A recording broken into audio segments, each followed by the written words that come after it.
Slayer here. So today I'm showing you how I beat that Sister Friede in New Game Plus in Dark Souls 3. So front up, I start with some experimental footage of dual blades and stuff I tried, which are also good options before I move on to the Dragonslayer Greataxe with which I beat her. And bear in mind, I'm playing on a 2023 gaming laptop without a gaming keyboard, with an ordinary keyboard, which makes it much tougher, but you can still beat the game, albeit you're not going to one shot every boss, and you won't see me doing too many fancy backstabs, but it's pretty good.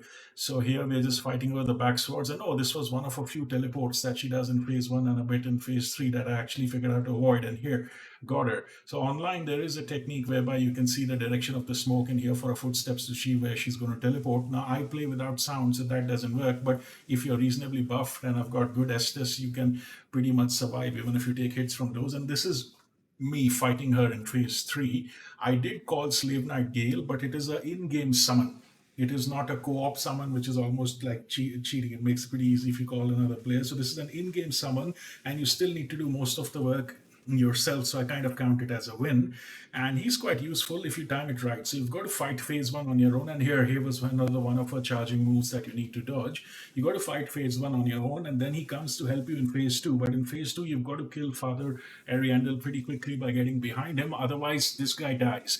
And you need him alive here for phase three, which took me a few attempts because he distracts phase three Black Flame Friede. And here I got her because without his distraction, she's pretty tough in phase three. She's got a lot of these jumps with end up with dark splashes and splashes the dark magic. And oh, here I'm having fun. I'm using a special weapon, Smaug's hammer, to really stagger and beat her. I use this to stagger Soul of Cinder as well. But this weapon is a bit tough because it's big and it blocks your line of sight with the lock on. But it was pretty good fun finishing phase one and two. And then, oh yeah, and here is one of her phase one moves you need to avoid. And here is the other one. When she puts the frost on the ground, you need to roll away, otherwise it explodes and you get the chip damage. And here she's going to teleport, and I'm oh no, she's not. She's going to charge with a rake. She'll teleport later and I'll miss it, but I'm still cool. So those are her three moves in phase one you got to avoid.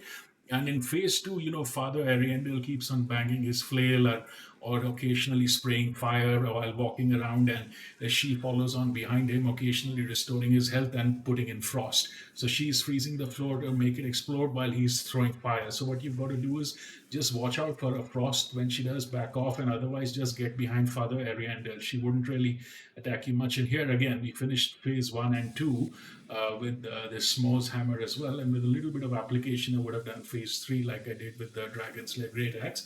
And here I am trying a fun experiment using the Lothric Knight sword that you win front up in the game, along with the Irithil Straight sword in the other hand, both maxed up. I thought it'll be fun to see what happens if I put lightning on the Lothric sword and put these two in two hands instead of using a proper double sword and use it like a dex weapon. That was good fun because I have a strength build, but I do have 32 dex, and this went by pretty good as well. So this is another option you could use on this boss.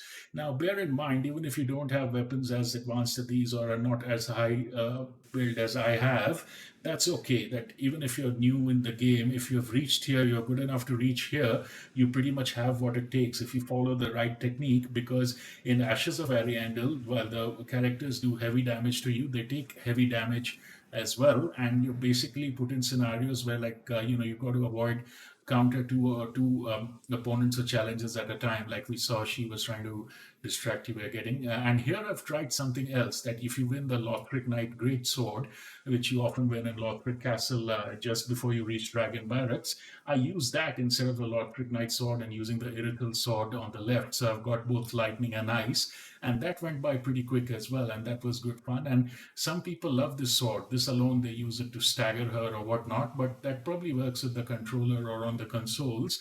Because I saw a video of the other day of somebody using this, talking about how OP this Lothric Knight Great Sword is, and he used that to beat all the bosses. I had a good experience with some of the demon bosses with this one, and a couple of the others I had to use a great sword. I used it on Champion Gundar in New Game Plus, but otherwise, yeah, it's been a mixed bag.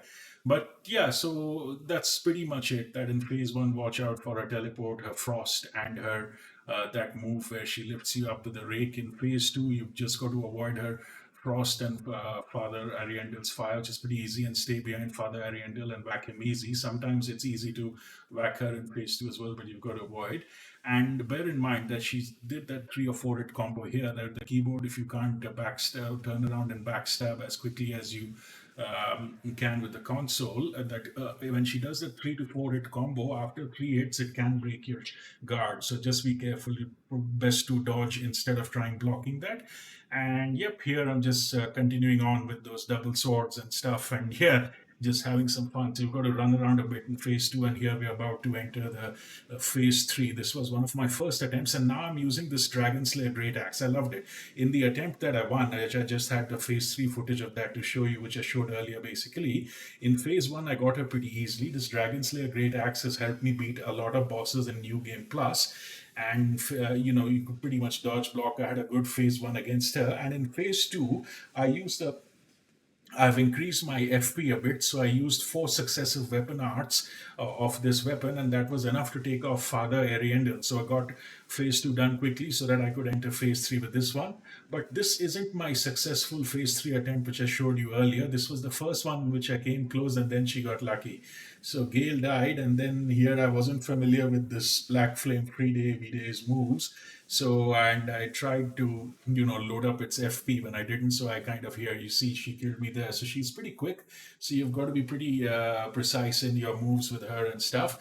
And yeah, that's my favorite move. So yeah, this is the phase 3 of the fight where I eventually won. Unfortunately, in the fight where I won all 3 phases, I didn't have phase 1 and 2 recorded. I have phase 1 and 2 recorded from those other experiments that I showed you. But I really love this weapon art of this Dragonslayer Greataxe. It's a bit too slow for player versus player unless you're playing a really new player, but most veterans would see that. But in the single player mode, this weapon is badass. It is a bit slow, but like some of the other bosses, you can, pretty much.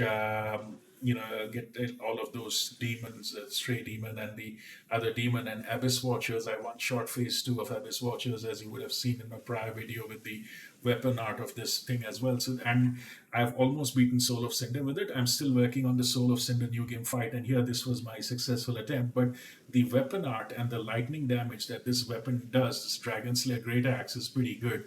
And I've had a lot of fun with it. And oh wow, there just staggered us. It's just a quick repeat of my winning footage. So this is really a good weapon to invest in.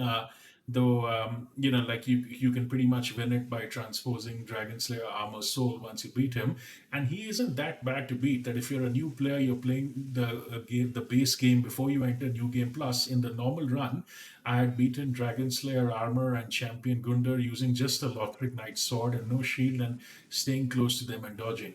But yeah, in New Game Plus, you can't do that. In New Game Plus, you ideally need a great sword or they've got some extra moves, so you can't just be spam rolling across all over them. But what I was saying, my point was that as a new player, it should be pretty easy for you to beat Dragon Slayer. Once you get to Dragon Slayer armor, beat him so that you can transpose his soul for this weapon. And it's a weapon you'd like to invest in, at least for single player.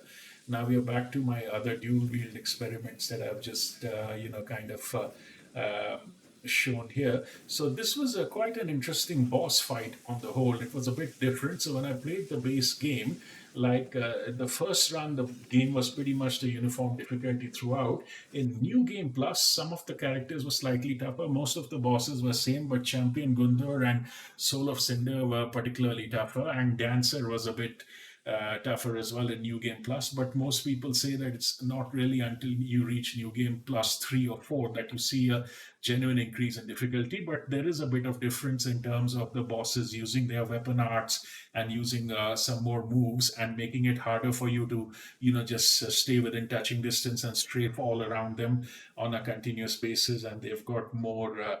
Delayed hits as well to get you into roll spamming early. And Champion Gundar even has a fake out that he can, make it look like he's doing one of his moves and move into his weapon art. So, yeah, I guess in New Game Plus, you do need a great sword in some fights, or you just need to mix your tactics and really know the boss's moves. And, you can't just stay next to them and roll spam like you can do in the base run. So in that context, I really like this Ashes of Ariandel DLC and Sister Friede fight. One, she's a pretty unique villain kind of a way, and two, so the difficulty of this DLC, at least I thought of, some of the the non-boss characters was slightly more than the base game, except for Grand Archives or the others. And the bosses in this Ashes of Ariandel DLC, in my view, were probably the toughest after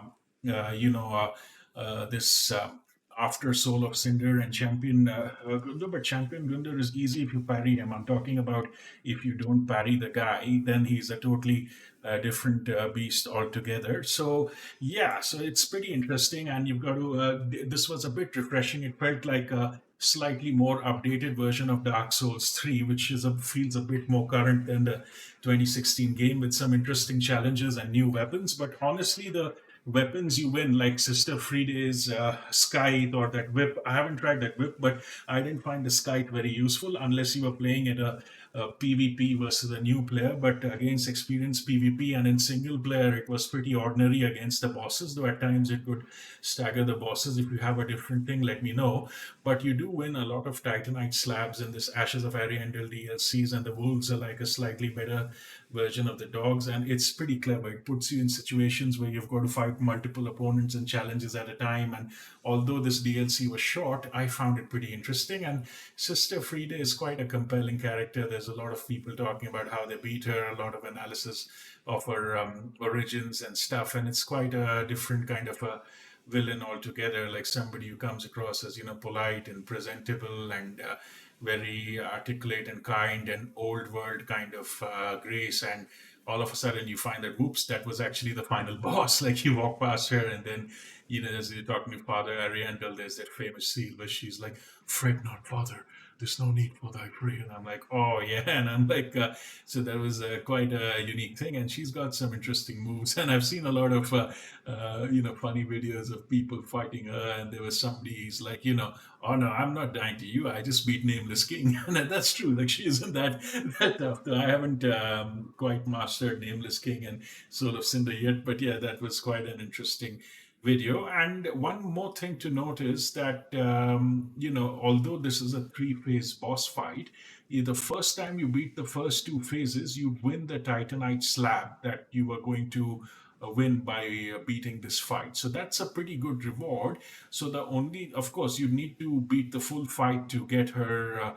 To get the soul that you can transpose for a weapon and win some souls. But if you've reached this far, you can farm for souls as it is. And in my personal view, let me know if you wish to differ. The weapons that you can get by transposing her soul, like her weapons, aren't that great anyway. So if you're new, as long as, and the first two phases are much easier to finish, it's basically the third phase where you're likely to have an issue. So even if you're new, once you get into this with a couple of attempts, you can at least finish it off phase one and two and win that Titanite slab, and then you can comfortably work out your strategy for phase three. And there are many different ways to beat her. This isn't the only one. I'm sure people have beaten her with dex builds and with that famous cell sword twin blades and poison builds, or people have beaten her with other strength builds, or if you've got a really good controller or are playing on a console or a PC with a really good controller, you can pretty much do good backstabs. And I'm not sure whether you can parry this lady, but yeah, I wouldn't really want to try. So I'm like, I just want to dodge, and I'm like, oh, stay away from, keep that scythe away from me. Yeah, so yeah, that's pretty much it. So in summary, those were my tactics. That phase one just keep some estus and block, and it should be pretty easy to block and dodge. And if you may get a few hits from the teleports, and phase two, you've got Slave Knight Gale, but don't let phase two last too long, because otherwise he dies. And you can stay behind Father Ariandel, avoid her frost and his fire, and finish them off. And then phase three is the toughest phase. So hopefully you've kept Slave Knight Gale around, so that he can distract her while you attack him. So that was my Sister Freed strategy, and fun, interesting experience in New Game Plus. Let me know what you think. Cheers.